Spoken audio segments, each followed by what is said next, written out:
തദ്ദേശ ഭരണ തെരഞ്ഞെടുപ്പിൽ UDFന്റെ ഫിക്സഡ് ഡെപ്പോസിറ്റുകളിൽ ഒന്നാണ് കണ്ണൂർ കോർപ്പറേഷൻ. ഏത് തരത്തിലുള്ള രാഷ്ട്രീയ സാഹചര്യത്തിലും ജയിച്ചു വരാൻ കഴിയും എന്ന ആത്മവിശ്വാസത്തിലാണ് UDF. അതിന് അവർ പറയുന്ന കാരണങ്ങൾ നിരവധിയാണ്. കഴിഞ്ഞ 5 വർഷത്തെ ഭരണ നേട്ടങ്ങൾ മാത്രം മതി UDFന് ഈസി വാക്ക് ഓവറിന് എന്നാണ് നേതാക്കൾ ഒന്നടങ്കം പറയുന്നത്. ഒരു തരത്തിലുള്ള അഭിപ്രായ ഭിന്നതയുമില്ലാതെ, ഒരു തരത്തിലുള്ള ആക്ഷേപങ്ങൾക്കും ഇട നൽകാതെ ഈ ഭരണ സംവിധാനത്തെ മുന്നോട്ട് കൊണ്ടുപോകാൻ UDFന് കഴിഞ്ഞിട്ടുണ്ട്. ഉയർന്നു വന്ന ആക്ഷേപങ്ങൾക്കെല്ലാം വ്യക്തമായ മറുപടി നൽകാനും അതിൻ്റെ ഭരണസാരഥികൾക്ക് കഴിഞ്ഞിട്ടുണ്ട്. ജനങ്ങളുടെ പ്രതീക്ഷക്കൊത്ത് തങ്ങൾ ഭരണം നടത്തി എന്ന് ആത്മവിശ്വാസത്തോടെ അവർ പറയുന്നുമുണ്ട്. ഒട്ടനവധി വികസന പ്രവർത്തനങ്ങൾ കണ്ണൂർ കോർപ്പറേഷനിൽ നടപ്പാക്കാൻ കഴിഞ്ഞു എന്നാണ് ഭരണസമിതിയുടെ അവകാശവാദം. അതിന് അവർ നിരവധി കാര്യങ്ങൾ നിരത്തുന്നുമുണ്ട്. തദ്ദേശ ഭരണ തെരഞ്ഞെടുപ്പിന് ഇനി ഏതാണ്ട് 1 മാസം മാത്രമാണ് അവശേഷിക്കുന്നത്. ഡിസംബറോടുകൂടി പുതിയ ഭരണസമിതി അധികാരത്തിൽ വരും. കോൺഗ്രസിനെ സംബന്ധിച്ചിടത്തോളം കേരളത്തിലെ ഏക കോർപ്പറേഷനായിരുന്നു ഇത്തവണ കണ്ണൂരിലേത്. മറ്റ് ഏത് കോർപ്പറേഷനേക്കാളും മികച്ച രീതിയിൽ ആ ഭരണസമിതിയെ മുന്നോട്ട് കൊണ്ടുപോകാൻ കഴിഞ്ഞു എന്ന് നേതാക്കൾ പറയുമ്പോൾ എന്തൊക്കെ കാര്യങ്ങളാണ് കണ്ണൂരിൽ നടപ്പാക്കിയത്? ഈ ഭരണത്തിന് നേതൃത്വം നൽകിയതിൽ പ്രധാനിയാണ് deputy mayor advocate P Indira. എല്ലാ കാര്യങ്ങളും പഠിച്ചുകൊണ്ട് കൗൺസിലിൽ അവതരിപ്പിക്കാൻ പി ഇന്ദിരക്ക് കഴിഞ്ഞിട്ടുണ്ട്. ആരോപണങ്ങൾ ഉയരുമ്പോൾ, ആക്ഷേപങ്ങൾ ഉയരുമ്പോൾ അതിൻ്റെ വസ്തുത എന്ത് എന്ന് പറഞ്ഞുകൊണ്ട് തക്ക മറുപടി നൽകാനും ഡെപ്യൂട്ടി മേയർ എന്ന നിലയിൽ പി ഇന്ദിരക്ക് കഴിഞ്ഞിട്ടുണ്ട്. കോൺഗ്രസിന്റെ കണ്ണൂരിലെ ഏറ്റവും പ്രധാനപ്പെട്ട മുഖങ്ങളിൽ ഒന്ന്, കോൺഗ്രസിന്റെ അടുത്ത ഭരണസമിതി വരുമ്പോൾ അതിന് നേതൃത്വം കൊടുക്കാൻ പ്രാപ്തയായ ഭരണാധികാരി. കണ്ണൂർ വിഷൻ BMH ക്വസ്റ്റ്യൻ അവറിൽ ഇന്ന് നമ്മളോടൊപ്പം അതിഥിയായി ചേരുന്നത് അഡ്വക്കേറ്റ് പി ഇന്ദിരയാണ്, കണ്ണൂർ കോർപ്പറേഷൻ ഡെപ്യൂട്ടി മേയർ. എല്ലാ പ്രേക്ഷകർക്കും ക്വസ്റ്റ്യൻ അവറിലേക്ക് ഹൃദ്യമായ സ്വാഗതം അഡ്വക്കേറ്റ് പി ഇന്ദിര. നമ്മൾ തെരഞ്ഞെടുപ്പിലേക്ക് പോവുകയാണ്. ഈ ഭരണസമിതിയുടെ കാലാവധി ഏതാണ്ട് 1-2 കൗൺസിൽ യോഗങ്ങൾ കൂടി മാത്രമാണ് ഇനി നമുക്ക് മുന്നിലുള്ളത്. സംതൃപ്തിയോടെയാണോ ഈ ഭരണസമിതി കാലാവധി പൂർത്തിയാക്കുന്നത്? തീർച്ചയായും പൂർണ്ണമായ സംതൃപ്തിയോടുകൂടിയാണ് നമ്മൾ ഭരണാധികാരികൾ ആ കളം വിട്ടിറങ്ങുന്നത്. കാരണം നിരവധിയായ വികസന പ്രവർത്തനങ്ങൾ കണ്ണൂർ കോർപ്പറേഷന്റെ ജനങ്ങളുടെ മുന്നിൽ വെച്ചുകൊണ്ടാണ് ഞങ്ങൾ പടിയിറങ്ങാൻ പോകുന്നത്. കാരണം ഒരുപാട് നമുക്കറിയാം, ഒരു ലോക്കൽ ബോഡി ഗവൺമെന്റിന് എന്തൊക്കെ ചെയ്യാൻ പറ്റും എന്നുള്ളത് തെളിയിച്ച ഒരു ഭരണസമിതിയാണ് ഞങ്ങളുടേത്. കാരണം അത്രയധികം വികസന പ്രവർത്തനങ്ങൾ, ഒരുപക്ഷെ ഇന്ന് ഓരോരാൾ എടുത്തു പറയുന്ന ഒരു വിഷയം പൊട്ടിപ്പൊളിഞ്ഞ റോഡ് എന്നുള്ളതാണ്. അതാണ് ഇന്നൊരു നെഗറ്റീവായിട്ട് പൊതുജനങ്ങളിൽ എതിർ കക്ഷികൾ പ്രതിപക്ഷം ഉന്നയിക്കുന്ന പ്രധാന വിഷയങ്ങളിൽ ഒന്ന് ആ ഒരു വിഷയം മാത്രമാണ്. മറ്റൊന്നും അവർക്ക് പറയാനില്ല. അത്രമാത്രം നമുക്കറിയാം. ഒരു സാധാരണക്കാരെ നമ്മൾ കോർപ്പറേഷൻ എന്ന് പറയുമ്പോൾ പഴയ മുനിസിപ്പാലിറ്റിയും അതുപോലെ 5 പഞ്ചായത്തുകളും കൂടിച്ചേർന്നതാണ്. 10 വർഷം പൂർത്തിയാകുന്ന ഏറ്റവും ചെറുപ്പം എന്ന് അവകാശപ്പെടുന്നതാണ് കണ്ണൂർ കോർപ്പറേഷൻ. അപ്പോൾ ഈ പഞ്ചായത്തുകൾ കൂടിച്ചേർക്കുമ്പം ഒരു ഗ്രാമീണതയിൽ നിന്ന് മാറി ഒരു നഗരത്തിലേക്ക് എത്തിക്കാൻ എന്തൊക്കെ ചെയ്യണമോ അതൊക്കെ ചെയ്തുകൊണ്ട് ഈ ഭരണസമിതി മുന്നോട്ട് പോവുകയാണ്. അതിൽ ഏറ്റവും പ്രധാനം എന്ന് പറയുന്നത് റോഡുകൾ തന്നെയാണ്. റോഡുകൾ, സ്ട്രീറ്റ് ലൈറ്റ്, കുടിവെള്ളം, ഇതൊക്കെ ഒരു ജനങ്ങളെ സംബന്ധിച്ചിടത്തോളം അനിവാര്യമായിട്ടുള്ള ഒരു സംഗതികളാണ്. അപ്പോൾ ഇതൊക്കെ ഞങ്ങൾ ഈ 5 വർഷത്തിനുള്ളിൽ 1000-ലധികം പുതിയ റോഡുകൾ നിർമ്മിച്ചു. ഇത് നമ്മൾ വെറുതെ അവകാശം പറയുന്നില്ലല്ലോ. വിവരാവകാശ പ്രകാരം ഏതൊരാൾക്കും ചോദിച്ചാൽ ഉത്തരം കിട്ടുന്ന ഒരു സംഗതിയാണ്. 1000-ലധികം എന്ന് പറയുമ്പോൾ അത് ചെറിയ കാര്യമല്ല. 5 വർഷത്തിനുള്ളിൽ അത്രയധികം റോഡുകൾ പുതിയതായി നിർമ്മിച്ചിട്ടുണ്ട്. റീടാറിങ് അല്ല പറയുന്നത്. അതോടൊപ്പം തന്നെ സ്ട്രീറ്റ് ലൈറ്റ് കോടിക്കണക്കിന് രൂപ നമ്മളെ മുനിസിപ്പാലിറ്റി ഏരിയയിൽ കൂടുതലൊന്നും ലൈന് വലിക്കേണ്ടതായി വന്നിട്ടില്ല. കാരണം എല്ലാ സ്ഥലത്തും സ്ട്രീറ്റ് ലൈറ്റ് ഉണ്ടായിരുന്നു. നേരെ മറിച്ച് ചേലോറ, എളയാവൂര്, എടക്കാട് പോലുള്ള പഞ്ചായത്തുകളിൽ അതല്ല അവസ്ഥ. പുഴാതിയായാലും പള്ളിക്കുന്നായാലും അവിടെയൊക്കെ സ്ട്രീറ്റ് ലൈറ്റിന്റെ പുതിയ ലൈനുകൾ സ്ഥാപിച്ച് ലൈറ്റ് സ്ഥാപിക്കുകയാണ്. 10,000-ലധികം ലൈറ്റുകൾ നമ്മൾ സ്ഥാപിച്ചു. ഇപ്പോഴും ലൈറ്റ് വെക്കാൻ അടുത്ത ഈ ടേമിൽ തന്നെ നമ്മൾ ഒരു 2,000 ലൈറ്റ് കൂടെ വാങ്ങി വെക്കാൻ പോകുന്ന ആ ഒരു ശ്രമത്തിലാണ്. അങ്ങനെ എല്ലാ മേഖലയിലും സ്ട്രീറ്റ് ലൈറ്റ് എത്തിക്കാൻ വേണ്ടി നമുക്ക് സാധിച്ചിട്ടുണ്ട്. പിന്നെ കുടിവെള്ളം, അത് നമ്മുടെ ഒരു മനുഷ്യനെ സംബന്ധിച്ചിടത്തോളം ശുദ്ധമായ കുടിവെള്ളം നമ്മുടെ അവകാശമാണ്. അത് കൊടുക്കാൻ വേണ്ടി നമ്മൾ അമൃത് പദ്ധതിയിൽ ഉൾപ്പെടുത്തി. അത് എപ്പോഴും പറഞ്ഞുകൊണ്ടിരിക്കുന്ന കാര്യമാണ്, നിങ്ങൾക്ക് അതൊരു പുതുമയായി തോന്നില്ല. പക്ഷെ ഞങ്ങളെ സംബന്ധിച്ചിടത്തോളം ജനങ്ങൾക്ക് നൽകിയ ഏറ്റവും വലിയ സേവനത്തിൽ ഒന്നാണത്. ഒരു വീട്ടിലേക്ക് വാട്ടർ അതോറിറ്റിയിൽ നിന്ന് ഒരു കണക്ഷൻ എടുക്കണമെങ്കിൽ അവർക്കൊരു 15,000 മുതൽ മേൽപോട്ടാണ് ചെലവ് വരുന്നത് ഒരു വീട്ടിലേക്ക് വേണ്ടുന്നത്. ഞങ്ങൾ അത് സൗജന്യമാക്കിക്കൊണ്ടാണ് അപേക്ഷ നൽകുന്ന മുഴുവൻ ആളുകൾക്കും, ഒരാളെയും ഒഴിവാക്കിയിട്ടില്ല, എല്ലാവർക്കും കുടിവെള്ള കണക്ഷൻ കൊടുത്തത്. ഈ തുക ഞങ്ങൾ കണ്ടെത്തിയത് എങ്ങനെയാണെന്ന് കഴിഞ്ഞ മേയർ എപ്പോഴും പറയുന്നതാണ്. കാരണം മറ്റ് കോർപ്പറേഷനുകളിൽ അമൃത് പദ്ധതിയിൽ കുടിവെള്ളത്തിന് വേണ്ടിയിട്ടുള്ള വിഹിത ഫണ്ട് ലഭിച്ചപ്പോൾ അവർക്ക് ഭയപ്പാടായിരുന്നു. കാരണം ഒരു കുടിവെള്ളം നൽകണമെങ്കിൽ റോഡ് വെട്ടിപ്പൊളിക്കാതെ പറ്റില്ല. അപ്പൊ അത് അവർക്ക് ചെയ്യാൻ പറ്റാത്തത് കൊണ്ടാണ് ആ തുക നമ്മൾ വാങ്ങി. ടി.ഒ. മോഹനൻ മേയറായിരിക്കുന്ന സമയത്താണ് ആ ഫണ്ട് നമ്മൾ ആവശ്യപ്പെടുകയും ആ ഫണ്ട് നമുക്ക് അനുവദിക്കുകയും ആ മുഴുവൻ തുകയും നമ്മൾ ചെലവാക്കി. എല്ലാവർക്കും ആ ഉത്തരവാദിത്വം. അതാണ് റോഡ് പൊട്ടിപ്പൊളിഞ്ഞത് എന്ന് പറയുന്നത്. കുടിവെള്ളം കൊടുത്തപ്പോഴും അതോടൊപ്പം തന്നെ നമുക്കറിയാം, കേരളത്തിൽ ആദ്യമായിട്ടാണ് ഒരു ലോക്കൽ സെൽഫ് ഗവൺമെന്റ്, ഒരു തദ്ദേശ സ്വയംഭരണ സ്ഥാപനം എന്ന് പറയുന്ന ഒരു ഗവൺമെന്റ് സംവിധാനത്തിൽ ഒരു മാലിന്യ പ്ലാന്റ് സ്ഥാപിക്കുന്നത്.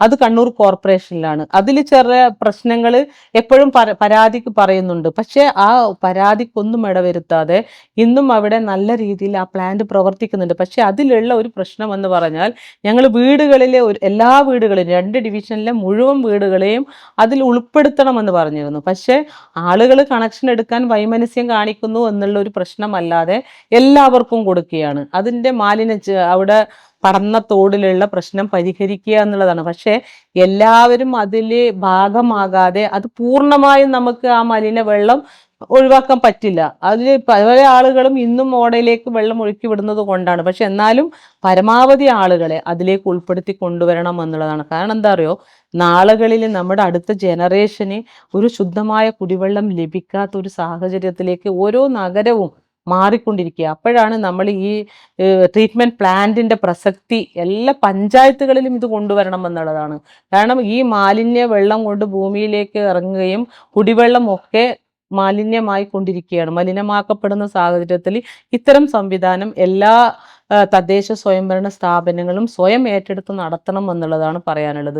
അത് നമ്മൾ ഒരു ഭാഗത്ത് നടന്നുകൊണ്ടുണ്ട്. ഇപ്പോൾ മൾട്ടി ലെവൽ കാർ പാർക്കിംഗ് നമ്മൾ ഒരുപാട് പരാതിക്കിട വന്ന സംവിധാനമാണ്. ഇത് കഴിഞ്ഞ ഭരണസമിതിയുടെ കാലത്ത് കൊണ്ടുവന്നാലും അത് തുടർച്ചയായി മാറി മാറി വരുന്ന ആളുകൾ അത് പൂർത്തീകരിക്കേണ്ടതാണ്. അതിൽ കാലതാമസം വന്നത് തന്നെ സർക്കാരിന്റെ ഒരു കടുംപിടുത്തം ഒന്നുകൊണ്ട് മാത്രമാണ്. അല്ലായിരുന്നുവെങ്കിൽ ഒരു വർഷം മുന്നേ ഞങ്ങൾക്ക് ഇത് ഉദ്ഘാടനം ചെയ്യാമായിരുന്നു. അതിന്റെ പ്രവൃത്തി ഉദ്ഘാടനം നമ്മൾ 30-ന് തീരുമാനിച്ചിരിക്കുകയാണ്. അതും നമ്മൾ തുറന്നു കൊടുക്കാൻ പോവുകയാണ്. അങ്ങനെ ഒരുപാട്. പിന്നെ നമ്മൾ ആളുകൾ നമ്മൾ മനസ്സിലാക്കേണ്ടത്, ഒരു തദ്ദേശ സ്വയംഭരണ സ്ഥാപനത്തിൽ പദ്ധതി ആസൂത്രണം ചെയ്യുമ്പോൾ അത് പൊതുജനങ്ങൾക്ക് മൊത്തമായിട്ട് കിട്ടുന്ന ഒരു റിസൾട്ടിലേക്കാണ് വരുന്നത്. പക്ഷെ ഇത് ഓരോ ഗുണഭോക്താവിനും ഓരോ വ്യക്തിഗത ആനുകൂല്യം നൽകുക എന്ന് പറയുന്നത് വലിയ പ്രയാസമാണ്. അതിൻ്റെ ഒരു ഘടന എന്ന് പറഞ്ഞാൽ സാമ്പത്തികമായി പിന്നോക്കം നിൽക്കണം. അങ്ങനെ ഒരുപാട് മാനദണ്ഡങ്ങളുണ്ട്. നമുക്കറിയാം, നമ്മളെ സമൂഹത്തിൽ ഒരുപാട് രോഗികൾ വർദ്ധിച്ചു വരിക. കിഡ്നി പേഷ്യൻ്റ് ആയാലും ക്യാൻസർ പേഷ്യൻ്റ് ആയാലും മറ്റ് മാരക രോഗങ്ങൾ ബാധിച്ച ആളുകൾ, എത്ര സമ്പന്നന്മാരായി കഴിഞ്ഞാലും ഇത്തരം അസുഖമുള്ള ആളുകൾ ഒരു വീട്ടിൽ വന്നു കഴിഞ്ഞാൽ അവർ സാമ്പത്തികമായി വളരെ പ്രയാസം അനുഭവിക്കും. ഇങ്ങനെ സർക്കാർ പദ്ധതി കൊണ്ടുവരുന്ന സമയത്ത് ആദ്യമായി 4,000 രൂപ വരെ ഇത്തരം ആളുകൾക്ക് കൊടുക്കാമെന്ന് സർക്കാർ പദ്ധതി കൊണ്ടുവരികയും അത് ആദ്യമായി അവതരിപ്പിച്ച് ജനങ്ങൾക്ക് മുന്നിൽ എത്തിച്ചത് കണ്ണൂർ കോർപ്പറേഷൻ. അതിൽ നമുക്ക് ഏറെ അഭിമാനമുണ്ട്. അത് കിഡ്നി കെയർ കേരള അവരെ അവാർഡ് പോലും കണ്ണൂർ കോർപ്പറേഷൻ വാങ്ങിയിട്ടുണ്ട്. അപ്പോൾ അത്തരത്തില് ജനങ്ങളുടെ പ്രയാസങ്ങൾ മനസ്സിലാക്കി അവർക്ക് ആവശ്യമായിട്ടുള്ള പദ്ധതികൾ ഇംപ്ലിമെന്റ് ചെയ്യാൻ നമ്മൾ ഭരണാധികാരികൾ വളരെയധികം ശ്രദ്ധിച്ചിരുന്നു എന്നുള്ളതാണ് ഒരു പ്രധാന കാരണം. അതോടൊപ്പം തന്നെ നമുക്കറിയാം, മാലിന്യ നിർമ്മാർജ്ജന രംഗത്ത് കണ്ണൂർ കോർപ്പറേഷൻ മാതൃകാപരമായിട്ടുള്ള പ്രവർത്തനവുമായി മുന്നോട്ട് പോവുകയാണ്. അതിന് നമുക്ക് ദേശീയ അംഗീകാരം വരെ നമുക്ക് ലഭിച്ചിട്ടുണ്ട്. നെല്ലിക്ക എന്ന് പറയുന്ന ആപ്പിലൂടെ അജൈവ മാലിന്യ ശേഖരണം വളരെ നന്നായി, അത് എങ്ങനെയാണ്, ഏതൊക്കെ വീടുകളിൽ നമ്മൾ മാലിന്യം ശേഖരിച്ചിട്ടില്ല, ആരൊക്കെ കൊടുത്തു, ആരൊക്കെ പൈസ കൊടുത്തു, അല്ല കൃത്യമായി നമ്മുടെ മൊബൈലിലൂടെ നമുക്ക് തിരിച്ചറിയാൻ പറ്റുന്ന സംവിധാനം അത്ര ക്ലിയർ കട്ടായി നമ്മൾ ആ സംവിധാനം മുന്നോട്ട് കൊണ്ടുപോകുന്നുണ്ട്. അതോടൊപ്പം തന്നെ ജൈവ മാലിന്യ സംസ്കരണത്തിന് വേണ്ടി അതും വലിയ പ്രയാസമാണ്. കാരണം ഒരു പഞ്ചായത്ത് പോലെയല്ല ഒരു നഗരത്തിലേക്ക് 4-5 സെന്റ് സ്ഥലത്ത് വീടെടുക്കുമ്പോൾ അവർക്ക് ഈ മാലിന്യ നിർമ്മാർജ്ജനം എന്ന് പറയുന്നത്, പ്രത്യേകിച്ച് ജൈവ മാലിന്യം, അജൈവ മാലിന്യം വീടുകളിൽ നിന്ന് ശേഖരിക്കുന്നുണ്ട്, ഹരിതകർമ്മസേന വന്ന് ശേഖരിച്ചു കൊണ്ടുപോകും. പക്ഷെ ജൈവ മാലിന്യം സംസ്കരിക്കുക എന്ന് പറയുന്നത് പ്രയാസമാണ്. അതുകൊണ്ടാണ് ഞങ്ങൾ എല്ലാവർക്കും ഉറവിട മാലിന്യ സംസ്കരണത്തിന് വേണ്ടി റിംഗ് കമ്പോസ്റ്റ് വെറും 244 രൂപ മാത്രം അടച്ചാൽ മതി. ബാക്കിയൊക്കെ നമ്മുടെ പദ്ധതി വിഹിതം ചേർത്തുകൊണ്ടാണ് നമ്മൾ അവർക്ക് സാധനം കൊടുക്കുന്നത്. അപ്പോൾ ആ സംവിധാനത്തിൽ നമ്മൾ ആയിരക്കണക്കിനായ കുടുംബങ്ങൾക്ക് നമ്മൾ ഈ സംവിധാനം കൊടുത്തു കഴിഞ്ഞു. ഇനിയും ചില്ലറ ആളുകൾക്ക് കൊടുക്കാനുണ്ട്. ഇതൊക്കെ ഒരു വലിയ ഒരു റിസൾട്ടാണ്. കാരണം പഴയ കാലങ്ങളിലുള്ള ആ മാലിന്യം പുറത്തേക്ക് വലിച്ചെറിയുന്ന രീതിയിൽ നിന്ന് വലിയ വ്യത്യാസം ഇന്ന് കണ്ണൂർ കോർപ്പറേഷന് വന്നിട്ടുണ്ട് എന്നുള്ളത് എല്ലാവർക്കും അത് മനസ്സിലായിട്ടുള്ള ഒരു കാര്യമാണ്. അപ്പോൾ അങ്ങനെ ഉറവിട മാലിന്യ സംസ്കരണം പ്രോത്സാഹിപ്പിക്കുന്നതിന്റെ ഭാഗമായി ഇത്തരം റിംഗ് കമ്പോസ്റ്റും ബയോബിനും ഇതൊക്കെ വീടുകളിൽ കൊടുത്തുകൊണ്ടിരിക്കുകയാണ്. അതോടൊപ്പം മറ്റൊന്ന് പറയാനുള്ളത് മേയറുടെ റിലീഫ് ഫണ്ട്. അതും ഡയറക്റ്റ് ഒരു കുടുംബത്തിലേക്ക് വന്നു ചേരുന്ന ഒരു ധനസഹായമാണ്. എവിടെയും കേരളത്തിൽ ഒരു കോർപ്പറേഷനും അത് ചെയ്യുന്നുണ്ടോ, ഏതെങ്കിലും ഒരു തദ്ദേശ സ്വയംഭരണ സ്ഥാപനം ചെയ്യുന്നുണ്ടോ എന്നുള്ളത് വലിയ അറിവില്ല, എനിക്കറിയില്ല എത്രത്തോളം കൊടുക്കുന്നുണ്ട്. പക്ഷെ കണ്ണൂർ കോർപ്പറേഷൻ കഴിഞ്ഞ 5 വർഷങ്ങളിലായി 65 ലക്ഷം രൂപയാണ് ഈ പാവപ്പെട്ട നിർധനരായിട്ടുള്ള കഷ്ടപ്പെടുന്ന ദുരിതം അനുഭവിക്കുന്ന കുടുംബങ്ങൾക്ക് ധനസഹായം നൽകിയിട്ടുള്ളത്. അത് നമുക്ക് വലിയ അഭിമാനമുള്ള കാര്യമാണ്. കാരണം വളരെ പാവപ്പെട്ട ആളുകളാണ്, ഒരു തുക കിട്ടുക എന്ന് പറയുന്നത് അവർക്ക് വലിയ ആശ്വാസമാണ്. ആ തരത്തിൽ നമ്മൾക്ക് കൊടുക്കാൻ വേണ്ടി സാധിച്ചിട്ടുണ്ട്. അതുപോലെ തന്നെ നമുക്കറിയാം, SC വീടില്ലാത്ത ആളുകൾ, നമുക്കറിയാലോ ഒരുപാട് ആളുകൾ വീടില്ലാതെ കഷ്ടപ്പെടുന്ന ആളുകളുണ്ട്. അവരെ PMAYയിൽ ഉൾപ്പെടുത്തിക്കൊണ്ട് ഈ 5 വർഷത്തിനുള്ളിൽ ഞങ്ങൾ 867 വീടുകൾ പൂർത്തീകരിച്ചു കൊടുത്തിട്ടുണ്ട്. അതൊരു ചെറിയ കാര്യമല്ല. 867 ആളുകൾക്ക് വീട് വെച്ച് നൽകിയിട്ടുണ്ട്. അതോടൊപ്പം തന്നെ വീടും സ്ഥലവും ഇല്ലാത്ത SC ഉൾപ്പെടെയുള്ള 109 കുടുംബങ്ങൾക്ക് സ്ഥലം വാങ്ങി നൽകിയിട്ടുണ്ട്. 5 ലക്ഷം രൂപയാണ് കൊടുത്ത് സ്ഥലം വാങ്ങി നൽകിയത്. ഇനി അടുത്ത ഭരണസമിതിയിലുള്ളവർ വീട് വെക്കാനുള്ള PMAYയിൽ ഉൾപ്പെടുത്തി വീട് വെക്കാനുള്ള സംവിധാനം ഒരുക്കി കൊടുക്കും. അങ്ങനെ 109 കുടുംബങ്ങൾക്ക് വീട് വെച്ച് നൽകാൻ 5 ലക്ഷം രൂപ ചെലവഴിച്ചു എന്ന് പറഞ്ഞാൽ അത് നിസ്സാരമായിട്ടുള്ള കാര്യമല്ല. അതോടൊപ്പം തന്നെ നമ്മളെ വീട് റിപ്പയറിങ്, നമുക്കറിയാം ഭവനരഹിത വീടുള്ളവർ തന്നെ അത് വാസയോഗ്യമല്ലാത്ത തരത്തിൽ മഴയ്ക്ക് ചോരുക, അങ്ങനെയുള്ള ഒരുപാട് പ്രയാസങ്ങൾ അനുഭവിക്കുന്ന കുടുംബങ്ങളുണ്ട്. അങ്ങനെയുള്ള കുടുംബങ്ങൾക്ക് 1397 ആണ് എന്ന് എനിക്ക് തോന്നുന്നു, 7,87,00,000 രൂപ ഈ 5 കൊല്ലത്തിനുള്ളിൽ ആ വഴിയിൽ നമ്മൾ ചെലവഴിച്ചിട്ടുണ്ട്. ഈ നേട്ടങ്ങളൊക്കെ ജനങ്ങളിലേക്ക് എത്തിച്ച് വീണ്ടും തെരഞ്ഞെടുപ്പിലേക്ക് പോകുമ്പോൾ ആത്മവിശ്വാസം എങ്ങനെയാണ്? നല്ല ആത്മവിശ്വാസമുണ്ട്. കാരണം കഴിഞ്ഞ വർഷത്തേനേക്കാൾ കൂടുതൽ സീറ്റ് നമുക്ക് വാങ്ങാൻ കഴിയും എന്നുള്ള ഉറച്ച വിശ്വാസമുണ്ട്. കാരണം എന്താ അറിയോ, ഞങ്ങൾ ജനങ്ങളുടെ ഇടയിൽ അത്രമാത്രം പ്രവർത്തനങ്ങൾ നടത്തിയവരാണ്. ഇപ്പൊ പ്രതിപക്ഷം ആരോപിക്കുന്നത് പോലെ അവരുടെ ഡിവിഷനുകളിൽ എത്തിയിട്ടില്ല എന്ന് പറയുന്നതിൽ യാതൊരു അടിസ്ഥാനവുമില്ല. കാരണം നമ്മൾ പദ്ധതി എന്ന് പറയുന്നത് നമ്മളെ രേഖകളാണത്. അത് രേഖ പരിശോധിച്ചാൽ മനസ്സിലാവും. എത്ര ഇടതുപക്ഷത്തിന്റെ കൗൺസിലർമാർക്ക് സ്ട്രീറ്റ് ലൈറ്റിന് ലൈന് വലിച്ചിട്ടുണ്ട്, എത്ര ലൈറ്റ് സ്ഥാപിച്ചിട്ടുണ്ട്, എത്ര വീട് റിപ്പയർ ചെയ്തിട്ടുണ്ട്, എത്ര ദുരിതാശ്വാസ നിധിയിൽ കൊടുത്തിട്ടുണ്ട്, എത്ര കുടിവെള്ള കണക്ഷൻ കൊടുത്തിട്ടുണ്ട്. ഇതൊക്കെ രേഖകളാണ് പറയുന്നത്. അല്ലാതെ അവരെ വെറുതെ ആരോപണം ഉന്നയിച്ചിട്ട് കാര്യമില്ല. ഇതൊക്കെ നമ്മളെടുക്ക രേഖകളുണ്ട്. ആ രേഖയിൽ അപ്പോൾ നമ്മൾ പറയുന്നത് അവിടെ പോലും നമ്മൾക്ക് ഭരണ പ്രതിപക്ഷമില്ലാതെ എല്ലാ കോർപ്പറേഷനാണിത്, 55 വാർഡും ഒരുപോലെയാണ്. ആ ഒരു വികസനം കണ്ടുകൊണ്ട് തന്നെയാണ് ഇത്തരം വികസന പ്രവർത്തനങ്ങൾ ഞങ്ങൾ നടത്തിയിട്ടുള്ളത്. അതുപോലെ തന്നെ നമുക്കറിയാം, ഭിന്നശേഷിക്കാരായിട്ടുള്ള കുട്ടികൾ, ഒരു പാർശ്വവൽക്കരിക്കപ്പെട്ട വിഭാഗം, ഒരു കുട്ടി അങ്ങനെ ഒരു കുടുംബത്തിൽ ജനിക്കുമ്പോൾ ആ കുടുംബത്തിൽ ഉണ്ടാകുന്ന പ്രയാസങ്ങൾ, അവർക്ക് വേണ്ടുന്ന ഉപകരണങ്ങൾ, അവരുടെ വൈകല്യത്തിനനുസരിച്ച് മെഡിക്കൽ ഡോക്ടർ വന്ന് ചെക്കപ്പ് ചെയ്ത് അവർക്ക് എന്താണോ ആവശ്യം ഉപകരണങ്ങൾ, അത് 1 ലക്ഷത്തിൽ മേലെ ഒരാൾക്കായാൽ പോലും അത് നമ്മൾ കൊടുത്തിട്ടുണ്ട്. എത്രത്തോളം സ്ഥാപനങ്ങൾ, തദ്ദേശ സ്ഥാപനങ്ങൾ ഇത് കൊടുത്തിട്ടുണ്ട് നമുക്കറിയില്ല. പക്ഷെ നമ്മൾക്കത് കൊടുക്കാൻ സാധിച്ചിട്ടുണ്ട്. വളരെ അഭിമാനകരമായിട്ടുള്ള നേട്ടം തന്നെയാണ്, അതിൽ യാതൊരു സംശയവും വേണ്ട. അങ്ങനെ ഒരുപാട്. അതുപോലെ തന്നെ പട്ടികജാതിക്കാരായിട്ടുള്ള കുട്ടികൾക്ക് പഠനത്തിന് 80 ലാപ്ടോപ്പുകൾ നമ്മൾ വിതരണം ചെയ്തിട്ടുണ്ട്. അതുപോലെ ഈ മത്സ്യത്തൊഴിലാളികൾക്ക് വേണ്ടി, അവർക്ക് ജോലിക്ക് വേണ്ടി സ്കൂട്ടർ കൊടുത്തിട്ടുണ്ട്. ഐസ് ബോക്സ് ഉൾപ്പെടെയുള്ള സ്കൂട്ടർ കൊടുത്തിട്ടുണ്ട്. വല, അതൊക്കെ പദ്ധതികളിൽ എല്ലാവരും വെക്കുന്നതാണ്. എന്നാൽ കൂടി വ്യക്തിഗത ആനുകൂല്യങ്ങൾ കൊടുക്കുക, അവർക്ക് വീട് റിപ്പയറിങ്ങിന് കൊടുക്കുന്നുണ്ട്, വാട്ടർ ടാങ്കുകൾ കൊടുത്തിട്ടുണ്ട്. അങ്ങനെ ഒരു കുടുംബത്തിന് കിട്ടുന്ന സൗകര്യം, ഇതാണല്ലോ ഒരു ലോക്കൽ ബോഡി ഗവൺമെന്റിന്റെ ലക്ഷ്യം എന്ന് പറയുന്നത്.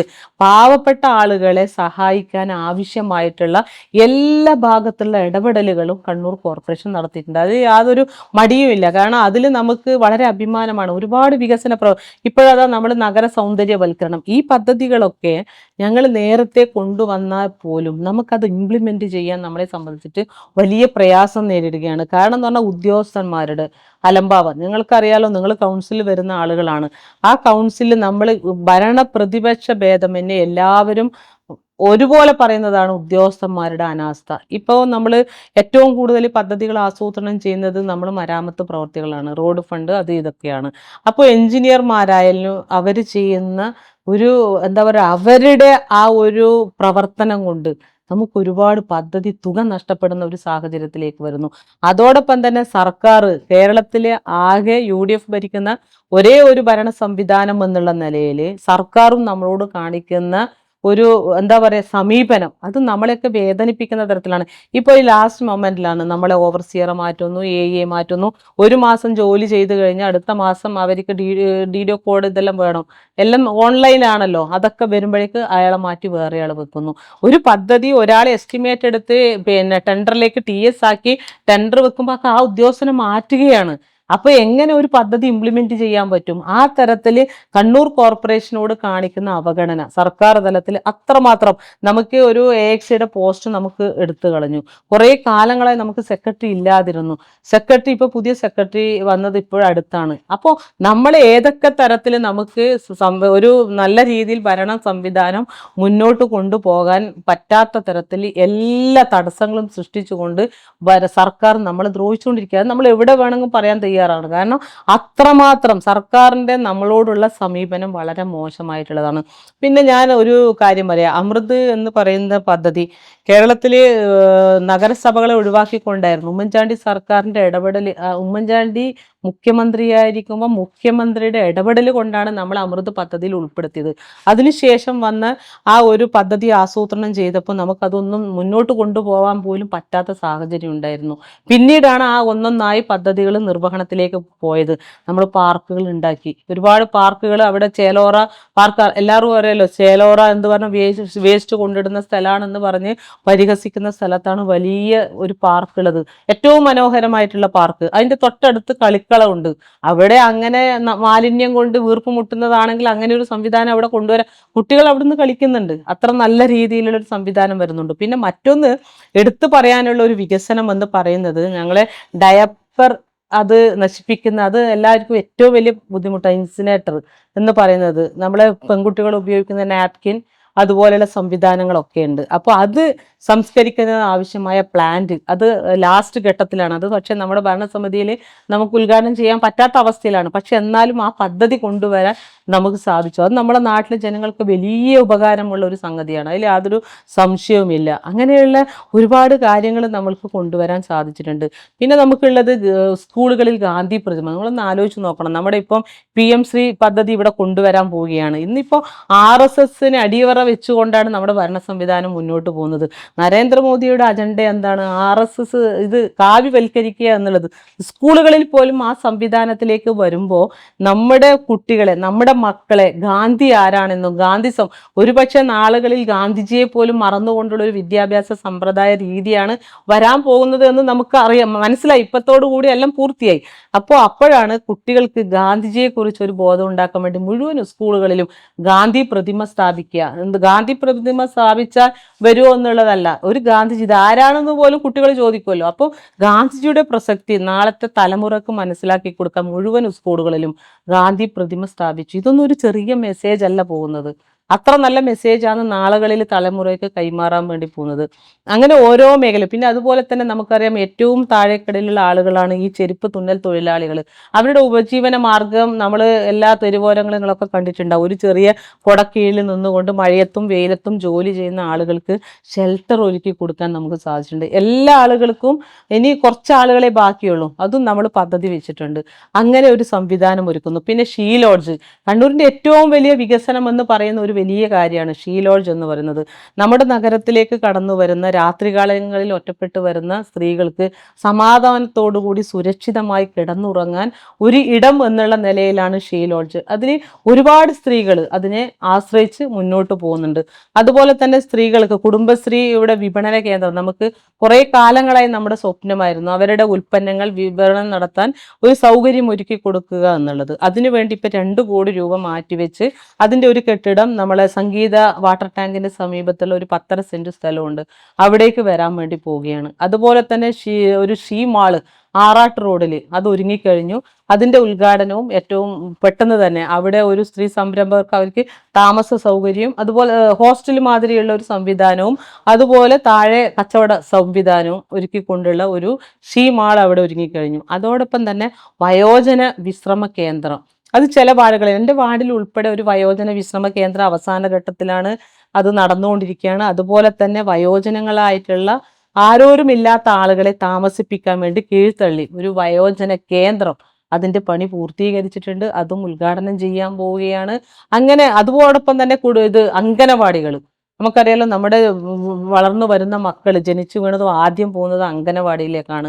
ആ അംഗനവാടിയിൽ മെച്ചപ്പെട്ട സൗകര്യം ഒരുക്കി കൊടുക്കുക എന്നുള്ള നിലയിൽ സ്മാർട്ട് അംഗനവാടികൾ, നമ്മളെ ഒട്ടുമിക്ക സ്വന്തമായി കെട്ടിടമുള്ള എല്ലാ സ്ഥലവും കെട്ടിടമുള്ള മുഴുവൻ അംഗനവാടികളും നല്ല രീതിയിൽ ആധുനികവൽക്കരിച്ചുകൊണ്ട് കുട്ടികൾക്ക്, മക്കൾക്ക് എങ്ങനെ ഉപയോഗിക്കാൻ പറ്റും ആ തരത്തിലേക്ക് ഉള്ള നല്ല സ്മാർട്ടാക്കാൻ വേണ്ടി തീരുമാനമെടുത്തിട്ടുണ്ട്. അതോടൊപ്പം എല്ലാ മേഖലകളും ഓരോന്നോരോന്ന് പറയണ്ട, ഓരോ മേഖലയും തൊട്ടറിഞ്ഞു. അതിൽ ഏറ്റവും വിപ്ലവകരമായിട്ടുള്ള ഒരു മാറ്റം കൊണ്ടുവരാൻ പോകുന്നത്, അത് നമുക്ക് പ്രഖ്യാപിക്കാൻ, അത് ഇംപ്ലിമെന്റ് ചെയ്യാൻ പറ്റാത്തത് ഉദ്യോഗസ്ഥന്മാരുടെ കഴിവുകേട് കൊണ്ടാണ്. നമ്മളെ പദ്ധതി വെച്ചിട്ട് നമുക്കത് ഇംപ്ലിമെന്റ് ചെയ്യാൻ പറ്റുന്നില്ല. കാരണം ഇപ്പൊ ഞങ്ങൾ നാപ്കിൻ, ഞാൻ നേരത്തെ പറഞ്ഞു, നാപ്കിൻ സ്ത്രീകൾക്ക് എപ്പോഴും അതൊരു വലിയ മാലിന്യമാണ്, അതിൽ യാതൊരു സംശയവുമില്ല. അത് സംസ്കരിക്കുക പ്രയാസമാണ്, അതിൻ്റെ പുകയായാലും പ്രയാസമാണ്. അപ്പോൾ നമ്മൾ എന്താണ് ഇത് മാറ്റി മെൻസ്ട്രുവൽ കപ്പ് കോർപ്പറേഷൻ പരിധിയിലുള്ള ഉപയോഗിക്കുന്ന എല്ലാവർക്കും മെൻസ്ട്രുവൽ കപ്പ് സൗജന്യമായി വിതരണം ചെയ്യാനുള്ള ഒരു പദ്ധതി, അത് നമ്മൾ എന്തായാലും പ്രഖ്യാപിക്കണം. അത് ഇംപ്ലിമെന്റ് ചെയ്യാൻ ഉദ്യോഗസ്ഥന്മാർ തയ്യാറല്ലാത്ത ഒരു കാരണം കൊണ്ടാണ് ഡിലേ ആവുന്നത്. അതും ഞങ്ങൾ പ്രഖ്യാപിക്കാൻ വേണ്ടി പോവുകയാണ്. എല്ലാവർക്കും നാപ്കിൻ ഫ്രീ കോർപ്പറേഷനാക്കി കണ്ണൂർ കോർപ്പറേഷനെ മാറ്റുക എന്നുള്ളത് നമ്മുടെ ഒരു പ്രഖ്യാപിത നയം തന്നെയാണ്. അപ്പോൾ ആ തരത്തിലേക്കും നമ്മൾ ചുവട് വെക്കാൻ പോവുകയാണ്. ഈ ഭരണസമിതിക്കെതിരെ വിമർശനങ്ങൾ ഉയരുമ്പോൾ സമൂഹ മാധ്യമങ്ങളിലായാലും കൗൺസിലായാലും ഏറ്റവും കൂടുതൽ പഴി കേട്ടിട്ടുള്ളത് ഈ ഒന്ന് റോഡ്, നേരത്തെ സൂചിപ്പിച്ച റോഡ്, മറ്റൊന്ന് കാർ പാർക്കിംഗ് കേന്ദ്രം. ഇത് രണ്ടും ഇങ്ങനെ വലിയ രീതിയിൽ വിമർശനങ്ങൾക്ക് ഇടയാക്കുന്നുണ്ട്, അഴിമതി ആരോപണം ഉന്നയിക്കുന്നുണ്ട്. ഇത് നേരിടുന്നതിൽ, ഇത് വിശദീകരിക്കുന്നതിൽ ഏതെങ്കിലും തരത്തിൽ ഒരു പതറിച്ച ഈ ഭരണസമിതിക്ക് ഉണ്ടായിട്ടുണ്ടോ? ഒരിക്കലുമില്ല. കാരണം ഒരു അഴിമതി എന്ന് പറയാൻ എന്ത് അഴിമതി, എവിടെ അഴിമതി? കാരണം വർഷങ്ങളായി തുടങ്ങി വെച്ച ഒരു പദ്ധതിയാണ്, കഴിഞ്ഞ ഭരണസമിതിയുടെ കാലത്ത് തുടക്കം കുറിച്ചൊരു പദ്ധതിയാണ്. അത് പൂർത്തീകരിക്കാൻ സർക്കാരിൻ്റെ ഭാഗത്തു നിന്ന് പാസ്സാക്കാത്ത ഒരു വർഷവും 7 മാസവുമാണ് അതിൻ്റെ പിന്നാലെ പോയത്. അതിൻ്റെ കാലതാമസം ഒന്ന് മാത്രമാണ്. പിന്നെ റോഡ് എന്ന് പറയുന്നത് നമുക്കറിയാലോ, ഞാൻ ഇപ്പം നേരത്തെ സൂചിപ്പിച്ചു, മാലിന്യ ട്രീറ്റ്മെൻറ്റ് പ്ലാന്റുമായി ബന്ധപ്പെട്ടിട്ടുള്ള റോഡ് വെട്ടിപ്പൊളിച്ചത്, പിന്നെ ഈ കുടിവെള്ളത്തിന്റെ പാറക്കണ്ടിയിലെയൊക്കെ ആ പ്രശ്നം അത് അതിന്റെ അതാണ് ഞാൻ പറയാൻ വരുന്നത്. കാരണം പാറക്കണ്ടിയിലുടെ പ്രശ്നം അതാണ് ഉദ്യോഗസ്ഥന്മാരുടെ പഴി എന്ന് പറയാനുള്ള കാരണം. നിങ്ങൾ എടുത്തു നോക്കിയ 2022 മുതൽ വെച്ച പദ്ധതികളാണ് അതൊക്കെ തന്നെ. ഈ പദ്ധതികൾ ഇംപ്ലിമെന്റ് ചെയ്യാൻ നമ്മുടെ ഭാഗത്തു നിന്നുള്ള എന്ത് പദ്ധതി പാസ്സാക്കി അത് ഇംപ്ലിമെന്റ് ചെയ്യേണ്ടത് ഉദ്യോഗസ്ഥന്മാരാണ്. അവർ ചെറിയ ചെറിയ മുടന്തൻ ന്യായങ്ങൾ പറഞ്ഞുകൊണ്ടാണ് ഇത് മാറ്റിക്കൊണ്ടിരിക്കുന്നത്. നമ്മളെ പദ്ധതി കോർപ്പറേഷന്റെ പദ്ധതി ഉപയോഗിച്ച് വർക്ക് വെക്കുകയും ആ വർക്ക് ടെൻഡർ ചെയ്യേണ്ട ഘട്ടത്തിൽ എത്തുമ്പോഴാണ് അതിൽ MLAയുടെ വർക്ക് ഉണ്ട് എന്ന് പറഞ്ഞ് ആ പദ്ധതി MLA വർക്കാക്കി മാറ്റുന്നത്. ആ മാറ്റിയതിന് ശേഷം മഴ വന്നു. എന്തായാലും ഈ ഉദ്യോഗസ്ഥന്മാരുടെ അനാസ്ഥ ഒന്നുകൊണ്ട് മാത്രമാണ്. എനിക്ക് തോന്നുന്നത് ഈ തെരഞ്ഞെടുപ്പ് വരാനാകുമ്പോൾ ഇവർ മനഃപൂർവ്വം ഇത് പണി എല്ലാവരും ഒത്തൊരുമിച്ച് ഇത് പണി ചെയ്യാത്തതാണോ എന്നുള്ളതാണ് നമ്മുടെ സംശയം. ഉദ്യോഗസ്ഥന്മാരും എല്ലാവരും കൂടെ ഒരുപോലെ നിന്നുകൊണ്ട് കരാറുകാരന്റെ വീട്ടിൽ നോട്ടീസ് ഒട്ടിക്കുന്ന അവസ്ഥ ഉണ്ട്. അയാൾ ഇപ്പൊ തന്നെ നമുക്കിപ്പോ സമയം സൗകര്യമൊക്കെ ഉണ്ടായിരുന്നു, മഴയില്ലാത്ത സമയമൊക്കെ ഉണ്ടായിരുന്നു. പണി പൂർത്തീകരിക്കണമെങ്കിൽ എല്ലാം പൂർത്തീകരിക്കാം. എല്ലാം ടെൻഡറായി നമ്മൾ എന്താണ് വികസന മുരടിപ്പ് എന്ന് പറഞ്ഞാൽ നമ്മൾ പദ്ധതി വെച്ചില്ല, അല്ല വേറെ ഓരോരോ ഭാഗത്ത് കേന്ദ്രീകരിച്ചിട്ട് മാത്രമാണ് പ്രവൃത്തി വെക്കുന്നത് എന്നല്ല പരാതി. എല്ലാവർക്കും വർക്ക് വെച്ചിട്ടുണ്ട്, ആ വർക്ക് പൂർത്തീകരിക്കാൻ കഴിയുന്നില്ല. റോഡ് പണി ഇപ്പൊ പൊട്ടിപ്പൊളിഞ്ഞ റോഡ് എല്ലാത്തിനും പ്രവൃത്തിയുണ്ട്, പക്ഷെ അത് പൂർത്തീകരിക്കാൻ കഴിയുന്നില്ല. പക്ഷെ ഇപ്പോഴത്തെ പ്രശ്നം എന്ന് പറഞ്ഞാൽ നമ്മുടെ കാലാവസ്ഥ ഒരു ചെറിയ പ്രയാസം ഉണ്ടാക്കുന്നുണ്ട്. എന്തായാലും എത്രയും പെട്ടെന്ന് തന്നെ ഈ പൊട്ടിപ്പൊളിഞ്ഞ റോഡൊക്കെ തന്നെ പുതിയ പദ്ധതി വെക്കേണ്ടതല്ല, നിലവിൽ പദ്ധതി ഉള്ളതാണ്. അതൊക്കെ തന്നെ എത്രയും പെട്ടെന്ന് പൂർത്തീകരിക്കാൻ ആവശ്യമായിട്ടുള്ള ഇടപെടൽ നടത്തണം എന്നുള്ളതാണ്. അതോടൊപ്പം എനിക്ക് പ്രധാനപ്പെട്ട ഒരു കാര്യം പറയാനുള്ളത്, നമുക്കറിയാം നമ്മുടെ സ്ത്രീകളുടെ ആരോഗ്യനില മോശമായി കൊണ്ടിരിക്കുകയാണ്. അപ്പോഴാണ് നമ്മൾ സ്ത്രീകൾ എപ്പോഴും അവരുടെ ആരോഗ്യത്തിൽ ശ്രദ്ധ കേന്ദ്രീകരിക്കാത്തതാണ്. അവരെപ്പോഴും ആദ്യ പ്രയോറിറ്റി എന്ന് പറയുന്നത് കുടുംബങ്ങൾക്കാണ്. ഭർത്താവ്, മക്കള്, അച്ഛൻ, അമ്മ ഇവരെയൊക്കെ നോക്കിയതിന് ശേഷം മാത്രമാണ് അവരുടെ ആരോഗ്യം നോക്കുക. അതുകൊണ്ടാണ് അവർക്ക് എന്തെങ്കിലും ഒരു അസുഖം വന്നു കഴിഞ്ഞാൽ അവർ നാളെ എന്ന് പറഞ്ഞ് മാറ്റിവെക്കുന്ന ശീലമുള്ള ആളുകളാണ് സ്ത്രീ വിഭാഗം. അപ്പോൾ അവർക്ക് ഡോക്ടറൊക്കെ പോവാനും ഒക്കെ പ്രയാസം ഉണ്ടാവും. അതുകൊണ്ടാണ് ഞങ്ങൾ ക്യാൻസർ നിയന്ത്രിത കോർപ്പറേഷൻ തീരുമാനിച്ച പഴയ കാലം തുടക്കം തൊട്ട് ഞങ്ങൾ ചെയ്തുകൊണ്ടിരിക്കുന്ന ഒരു പദ്ധതിയാണ്. സർക്കാർ ഇപ്പോൾ ആ പദ്ധതി കൊണ്ടുവന്നിട്ടുണ്ട്. പക്ഷേ സർക്കാർ കൊണ്ടുവരുന്ന വർഷങ്ങൾക്ക് മുന്നേ തന്നെ ഞങ്ങൾ ആ പദ്ധതി നടപ്പിലാക്കുന്നുണ്ട്. അതെന്താണ്, സ്ത്രീകൾക്ക് ധൈര്യത്തോടു കൂടി അവർ ആശുപത്രിയിൽ ഒരുപക്ഷെ പോകാൻ അവർക്ക് ഭയമായിരിക്കും. അതുകൊണ്ടാണ് ഒരു സ്ഥലത്ത് പ്രത്യേക സ്ഥലത്ത് ക്യാമ്പ് നടത്തി ഇത്തരം ആളുകളെ പരിശോധിച്ച് അത് തുടക്കത്തിൽ തന്നെ ഈ ഇത്തരം അസുഖം കണ്ടുപിടിച്ചാൽ പൂർണ്ണമായും മാറ്റാൻ പറ്റും. അങ്ങനെ കണ്ടുപിടിച്ച ആളുകളെ തന്നെ ഒരാളെയും മരണത്തിന് വിട്ടുകൊടുക്കാതെ നമ്മൾ ചികിത്സിച്ച് ഭേദമാക്കി കൊടുക്കാൻ നമുക്ക് അത് വലിയ അഭിമാനമുള്ള കാര്യമാണ്. അതോടൊപ്പം തന്നെ സ്ത്രീകളുടെ മാനസിക സംഘർഷം, പിരിമുറുക്കം ഇതൊക്കെ ഉള്ള ആളുകളാണ്. അപ്പോൾ അവർക്കൊരു റിലാക്സേഷന് വേണ്ടി ഓപ്പൺ ജിമ്മുകൾ നമ്മൾ സ്ഥാപിച്ചിട്ടുണ്ട്. നമ്മുടെ കോർപ്പറേഷന്റെ വിവിധ സ്ഥലങ്ങളിൽ ഇപ്പം 5ഓളം സ്ഥലത്ത് സ്ഥാപിക്കുകയാണ്. പിന്നീട് അങ്ങോട്ട് അത് എല്ലാ സ്ഥലത്തേക്കും ഓരോ വാർഡുകളിലും എന്താ വെച്ചാൽ സ്ത്രീകൾക്ക് ഒരു ജിമ്മിൽ പോകണമെങ്കിൽ മാസം 1800-2000 രൂപ കൊടുക്കണം. ഇതിപ്പോൾ അവർക്ക് സമയമുള്ള ഏത് സമയത്ത് പോയാലും അവർക്ക് ഒരു അരമണിക്കൂർ ഒരു എക്സസൈസ് ചെയ്യാൻ പറ്റുന്ന തരത്തിൽ ഓപ്പൺ ജിം നമ്മൾ സ്ഥാപിക്കുകയാണ്. അങ്ങനെ എല്ലാ മേഖലയും, അത് കുട്ടികളുടെ ഇടയിലായാലും കുട്ടികൾക്കായാലും മുതിർന്നവർക്കായാലും സ്ത്രീകൾക്കായാലും എല്ലാ വിഭാഗം ആളുകളെയും ഉൾക്കൊണ്ടുകൊണ്ടുള്ള ഒരു വികസന പ്രവർത്തനം തന്നെയാണ് കണ്ണൂർ കോർപ്പറേഷൻ കഴിഞ്ഞ കാലങ്ങളിൽ ഈ 5 വർഷം നടപ്പിലാക്കിയത് എന്ന് അഭിമാനത്തോടെ പറയാൻ. ഈ ഭരണസമിതിയുടെ ഏറ്റവും പ്രധാനപ്പെട്ട ഒരു സ്വപ്നമായിരുന്നു പുതിയ ആസ്ഥാന മന്ദിരം എന്നുള്ളത്. അത് അവിടെ ഒരു കൗൺസിൽ ചേരാൻ കഴിയാതെ നിങ്ങൾക്ക് പിരിഞ്ഞു പോകേണ്ട ഒരു അവസ്ഥയാണ് ഉണ്ടായിട്ടുള്ളത്. അത് വലിയ സങ്കടമാണ്. കാരണം ഞങ്ങളെ അതില് കക്ഷി രാഷ്ട്രീയമൊന്നുമില്ല, 55 ആളുകളുടെയും ആഗ്രഹമാണത്.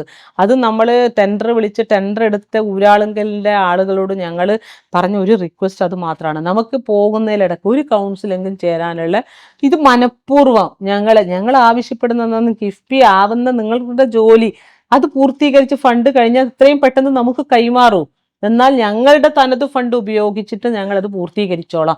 എന്നിട്ട് പോലും നമുക്കത് കൈമാറി തരാനോ ആ പദ്ധതി അവർ വെറുതെ ലാഗ് ചെയ്യുക. നിങ്ങൾ തന്നെ ഒന്ന് ആലോചിച്ച് നോക്കണം. ഈ ഒരു കിഫ്ബി, ഇമ്പാക്ട് കേരള, സർക്കാർ, ഊരാളുങ്കൽ ഇവരൊക്കെ ചേർന്നുകൊണ്ട് ഇതെങ്ങനെ പൂർത്തീകരിക്കാൻ പറ്റാത്ത തരത്തിൽ ആക്കി വെച്ചിട്ടുള്ളതാണ് എന്ന് ഞങ്ങൾ സംശയം പ്രകടിപ്പിക്കുക. അല്ലെങ്കിൽ ഇത്രയും വർഷം വേണ്ടല്ലോ, ഇത്രയും. അത് മാത്രമല്ല, കിഫ്ബിക്ക് പണം ഇല്ലെങ്കിൽ നമുക്ക് കൈമാറാൻ നമ്മൾ ആവശ്യപ്പെട്ടു. 5 കോടി രൂപയാണ് ഞങ്ങൾക്ക് വിട്ടു തന്നാൽ ഞങ്ങൾ എത്രയും പെട്ടെന്ന് പണി ഇന്റീരിയർ ഇതൊക്കെ ചെയ്ത് നമ്മളെ കൗൺസിൽ യോഗം ചേരാൻ ആവശ്യമായിട്ട് കഴിഞ്ഞ വർഷങ്ങളിൽ നമ്മൾ പദ്ധതി വെച്ചത്. പക്ഷെ അതുപോലും ചെയ്യാൻ ഞങ്ങളെ അനുവദിച്ചിട്ടില്ല എന്ന് പറയുമ്പോൾ ഞങ്ങളുടെ കാലാവധിയിൽ അത് പൂർത്തീകരിക്കാൻ പാടില്ല എന്നുള്ള ഒരു തീരുമാനം അവരിൽ ഉണ്ടായിട്ടുണ്ട് എന്നുള്ളത് ഞങ്ങൾ ഇപ്പോൾ സംശയിക്കുകയാണ്. ഈ എന്തായാലും ഡെപ്യൂട്ടി മേയറുടെ ബജറ്റൊക്കെ അവതരിപ്പിക്കുമ്പോൾ എപ്പോഴും കേൾക്കാറുള്ളതാണ് പഴയ ബസ് സ്റ്റാൻഡിന്റെ കാര്യം. അവിടെ ഷോപ്പിംഗ് മാൾ വരുന്നു എന്നൊക്കെയുള്ള കാര്യങ്ങൾ. അത് വരും, തീർച്ചയായിട്ടും. അതിപ്പോൾ ഞങ്ങൾ ടെൻഡർ വിളിച്ചിരിക്കുകയാണ്. അതിന്റെ DPR ഉൾപ്പെടെ പഴയ സ്റ്റേഡിയവും അതുപോലെ പഴയ ബസ് സ്റ്റാൻഡും അടുത്ത ഭരണസമിതിയുടെ ഏറ്റവും വലിയ പൂർത്തീകരിക്കാൻ പോകുന്ന ഒരു കാര്യം അത് തന്നെയായിരിക്കും. അത് ഏത് ഭരണസമിതി വന്നു കഴിഞ്ഞാൽ എന്തായാലും UDFന്റെ നേതൃത്വത്തിൽ ഭരണസമിതി വരും എന്നുള്ള വിശ്വാസം നമുക്കുണ്ട്. അതെന്തായാലും സ്റ്റേഡിയവും പഴയ ബസ് സ്റ്റാൻഡും ആസ്ഥാന മന്ദിരം നമുക്ക് എപ്പോൾ കൈമാറി തരുന്നു അത് എത്രയും പെട്ടെന്ന്, എന്താ പറയുക, അത്രയും പെട്ടെന്ന് തന്നെ നമ്മൾ അത് പൂർത്തീകരിച്ച് അത് പുതിയ ഓഫീസിലേക്ക് മാറാനുള്ള സംവിധാനവും നോക്കുകയാണ്. എന്തായാലും ഒരു ഡെപ്യൂട്ടി മേയർ എന്നുള്ള നിലയിൽ ഞാനിപ്പോൾ ശരിക്കും പറഞ്ഞാൽ എനിക്ക് നല്ല അഭിമാനമുണ്ട്. ഒരുപാട് നികുതി തനത് വരുമാനം വർദ്ധിപ്പിക്കാനും അതോടൊപ്പം തനത് വരുമാനം ഉണ്ടാക്കാൻ ആവശ്യമായിട്ടുള്ള ഇടപെടൽ നടത്തി കേരളത്തിൽ ഏറ്റവും കൂടുതൽ നികുതി പിരിച്ച ഒരു കോർപ്പറേഷനായി കണ്ണൂർ കോർപ്പറേഷനെ മാറ്റിയെടുക്കാൻ സാധിച്ചിട്ടുണ്ട്. കാരണം എല്ലാ പഴുതുകളും അടച്ചുകൊണ്ടുള്ള നികുതി പിരിവ് ഊർജിതപ്പെടുത്തി ആ വരുമാനം വർദ്ധിപ്പിക്കാൻ നമുക്ക് കഴിഞ്ഞിട്ടുണ്ട്. ആ തനത് വരുമാനം കൊണ്ട് തന്നെയാണ് ഞങ്ങൾ നല്ല രീതിയിലുള്ള ഒരുപാട് നമുക്ക് പദ്ധതി വിഹിതത്തെ പോലെ തന്നെ ഞങ്ങൾ തനത് ഫണ്ട് ഉപയോഗിച്ചിട്ടാണ് പദ്ധതി ആസൂത്രണം ചെയ്യുന്നത്. പിന്നെ മറ്റൊന്ന് പറയാനുള്ളത് കണ്ണൂർ ദസറ. അത് നമ്മൾ കേരളത്തിലല്ല, ഇന്ത്യയിലല്ല, ലോകത്തുള്ള മുഴുവൻ മലയാളികളും ആസ്വദിക്കുന്ന ഒരു പരിപാടിയാക്കി മാറ്റാൻ കണ്ണൂർ ദസറ അത് മാറ്റിയെടുക്കാൻ നമുക്ക് കഴിഞ്ഞിട്ടുണ്ട്. ഈ വർഷത്തെ കണ്ണൂർ ദസറ എന്ന് പറയുന്നത് നമുക്കൊക്കെ അഭിമാനം പകരുന്ന ഒരു കാര്യമാണ്. കാരണം ജാതി മത ഭേദമന്യേ രാഷ്ട്രീയ ഭേദമന്യേ എല്ലാവരെയും ഒരു പ്ലാറ്റ്ഫോമിൽ എത്തിച്ചുകൊണ്ട് ആർക്കും ഒരു വിലക്കുമില്ലാതെ എല്ലാവർക്കും ഒരുമിച്ച് വന്ന് കണ്ട് ആസ്വദിച്ചു പോകാൻ പറ്റുന്ന ഒരു വലിയ സാംസ്കാരികോത്സവമായി കണ്ണൂർ ദസറയെ, മൈസൂർ ദസറ കഴിഞ്ഞാൽ 2ാം ദസറ എന്ന പേരിൽ കണ്ണൂർ ദസറയെ മാറ്റിയെടുക്കാൻ നമ്മുടെ ഭരണസമിതിക്ക് സാധിച്ചിട്ടുണ്ട് എന്നുള്ളത് ഏറ്റവും അഭിമാനകരമായിട്ടുള്ള ഒരു നേട്ടമായി തന്നെയാണ് ഞങ്ങൾ കണക്കാക്കുന്നത്. അതോടൊപ്പം അതിൽ നിന്ന് ഇപ്രാവശ്യം നമ്മൾ വ്യാപാരോത്സവം കൂടെ നടത്തി. അതിൽ നിന്നും നമുക്ക് കുറച്ച് തുക മിച്ചം വന്നു കഴിഞ്ഞാൽ ഈ മിച്ചം വരുന്ന തുക ഞങ്ങൾ ചെലവ് അത്ര നിയന്ത്രിച്ചിട്ടാണ് ഞങ്ങൾ ചെലവ് മുന്നോട്ട് കൊണ്ടുപോകുന്നത്. കാരണം ഈ കിട്ടുന്ന തുകയിൽ എന്തെങ്കിലും മിച്ചം വന്നാൽ പാവപ്പെട്ട ആരെങ്കിലും 10 ആളെ സഹായിക്കാൻ പറ്റിയാൽ അത് നമുക്ക് നല്ല റിസൾട്ടാണ് എന്ന് കണ്ടുകൊണ്ടാണ് നമ്മൾ അങ്ങനെ ചെയ്യുന്നത്. അതിൽ നിന്നും മിച്ചം വരുന്ന തുക ഞങ്ങൾ പാവപ്പെട്ടവർക്ക് വിതരണം ചെയ്യുകയാണ് ചെയ്യുന്നത്. ഈ ഭരണസമിതി ഇനിയിപ്പോ അവസാന ഘട്ടത്തിലേക്ക് പോകുന്നു. ഒരു ഡെപ്യൂട്ടി മേയർ എന്ന നിലയിൽ പല പദ്ധതികളും ബജറ്റിൽ കൊണ്ടുവന്നിട്ടുണ്ട്. ബജറ്റിൽ പ്രഖ്യാപിച്ച പദ്ധതികളിൽ പൂർത്തിയാവാതെ കിടക്കുന്ന, സങ്കടമുണ്ടാക്കുന്ന എന്തെങ്കിലും കാര്യങ്ങളുണ്ടോ? ഇല്ല, ഇപ്പം ശരിക്കും ഞാനെല്ലാം വന്നിട്ട് 2 ബജറ്റ് ഞാൻ അവതരിപ്പിച്ചു. കഴിഞ്ഞ ബജറ്റിൽ അവതരിപ്പിച്ച ഒട്ടുമിക്ക കാര്യങ്ങളും ഞങ്ങൾ ചെയ്തിട്ടുണ്ട്. ഒരുവിധം കുറച്ച് 3-4 നമുക്ക് ചെയ്യാൻ പറ്റാത്ത കാര്യങ്ങൾ ചെയ്യാൻ പറ്റില്ല. പക്ഷെ ഇപ്പോഴും ഇപ്പോൾ പ്രഖ്യാപിച്ച 2025 ബജറ്റിൽ പ്രഖ്യാപിച്ച ഓരോ കാര്യങ്ങളും ഞങ്ങൾ ഇപ്പോഴും ചെയ്തുകൊണ്ടിരിക്കുകയാണ്. നമ്മൾ വിജ്ഞാന കേരളത്തിന്റെ ഭാഗമായിട്ടുള്ള ആ ഒരു സംവിധാനം വിജ്ഞാന കേരള സർക്കാർ ഇപ്പോൾ കൊണ്ടുവന്നതാണ്. അതിനു മുന്നേ തന്നെ ഞങ്ങൾ ബജറ്റിൽ പ്രഖ്യാപിച്ചിട്ടുണ്ടായിരുന്നു ഒരു തൊഴിൽ മേളകൾ. നമുക്കറിയാലോ, വലിയ ജോബ് ഫെയർ 4,000-ത്തിലധികം ആളുകൾക്ക് നമുക്ക് തൊഴിൽ കൊടുക്കാൻ പറ്റിയിട്ടുണ്ട്. അങ്ങനെ നല്ല ടെക്നിക്കലി ക്വാളിഫൈഡ് ആയിട്ടുള്ള എന്താ പറയണ്ട നല്ല ഉന്നത വിദ്യാഭ്യാസം നേടിയ ആളുകളെ ഒരു ഇന്റർവ്യൂവിലേക്ക് പ്രാപ്തരാക്കുന്ന തരത്തിലുള്ള, അവരെ സ്ക്രീൻ ചെയ്തെടുക്കുന്ന തരത്തിലേക്ക് കൊണ്ടുപോകാനുള്ള പദ്ധതി, അങ്ങനെ പല പദ്ധതികളും നമ്മൾ ആസൂത്രണം ചെയ്തിട്ട് ഒരുവിധമൊക്കെ ഞങ്ങൾ നടപ്പിലാക്കിയിട്ടുണ്ട് എന്നുള്ളതാണ്. അങ്ങനെ നടക്കാതെ പോയ വലിയൊരു ഇതില്ല. നമ്മുടെ ബ്യൂട്ടിഫിക്കേഷൻ അതിപ്പം നടന്നുകൊണ്ടിരിക്കുകയാണ്. ഈ ബ്യൂട്ടിഫിക്കേഷൻ ഒക്കെ വൈകാനുള്ള കാരണവും നമ്മുടെ ഉദ്യോഗസ്ഥന്മാരുടെ ഒരു അവരുടെ അലംഭാവം ഒന്നുകൊണ്ട് മാത്രമാണ്.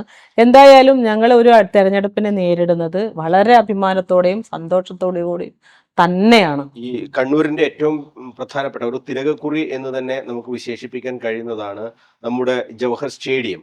ആ സ്റ്റേഡിയത്തിന്റെ അവസ്ഥ എന്ന് പറയുന്നത് പരിതാപകരമായി. അതിന്റെ ഈ ഇരിപ്പിടമൊക്കെ ഇങ്ങനെ ആകെ ഇതാണ് നശിച്ചു ഞാൻ പോകുന്ന പറഞ്ഞത്. ഒരു നമ്മളത് അത് DPR നമുക്ക് ക്ഷണിക്കുക. നമുക്ക് DPR ക്ഷണിച്ചിട്ടുണ്ട്. അതിന്റെ നവീകരണം അത് പൊളിച്ച് പുതിയ കെട്ടിടം, പുതിയ സ്റ്റേഡിയം, അതിന്റെ ഉള്ളിൽ ഗ്രൗണ്ട് അതുപോലെ തന്നെ വെച്ചിട്ട് ആ സ്റ്റേഡിയം നവീകരിക്കാൻ ആവശ്യമായിട്ടുള്ള DPRന് വേണ്ടി നമ്മൾ ടെൻഡർ വിളിച്ചു. ഒരു അത്യാധുനിക രീതിയിലുള്ള തരത്തിലുള്ള തന്നെ ഒരു ഒരു സ്റ്റേഡിയം ഉണ്ടാക്കിയെടുക്കുക എന്നുള്ളതാണ്. അത് കേരളത്തിൽ തന്നെ മാതൃകയാവുന്ന തരത്തിലുള്ള ഒരു ഇപ്പൊ BOT ബസ് സ്റ്റാൻഡ്, നമ്മൾ ഇന്ന് കേരളത്തിൽ എവിടെ എത്തിക്കഴിഞ്ഞാലും ആളുകൾ കണ്ണൂർ BOT ബസ് സ്റ്റാൻഡിനെ കുറിച്ച് പറയും. അത്തരത്തില് നല്ല നാളുകളിൽ എങ്ങനെ പ്രയോജനപ്പെടുത്താൻ പറ്റും ആ തരത്തിലുള്ള ഒരു സ്റ്റേഡിയം നമ്മൾ അവിടെ ഉണ്ടാക്കാനുള്ള ഒരു DPR ക്ഷണിച്ച് ടെൻഡർ വിളിച്ചു കഴിഞ്ഞു. ഡെപ്യൂട്ടി മേയർ അഡ്വക്കേറ്റ് പി ഇന്ദിരയെ കണ്ണൂരിന് സുപരിചിതയാണ്. കോൺഗ്രസിന്റെ ഏറ്റവും പ്രധാനപ്പെട്ട നേതാവാണ്. പാർട്ടി പ്രവർത്തനത്തിലേക്കൊക്കെ എങ്ങനെയാണ് വന്നത്? പഠനകാലം മുതൽ KSU പ്രവർത്തനത്തിലൊക്കെ ഉണ്ടായിരുന്നു. തീർച്ചയായും ഞാൻ 6ാം ക്ലാസ് മുതൽ KSUവിൽ പ്രവർത്തിക്കാൻ തുടങ്ങിയിട്ടുണ്ട്. 6ാം ക്ലാസ് മുതൽ ക്ലാസ് ലീഡറാണ് 10ാം ക്ലാസ് വരെ. പിന്നെ കോളേജിലെത്തി. മാടായി കോളേജിൽ പ്രീ ഡിഗ്രി, ഡിഗ്രി വനിതാ കോളേജിൽ SFIയുടെ ഒരു കേന്ദ്രമാണ്, എല്ലാവർക്കും അറിയുന്നതാണ്.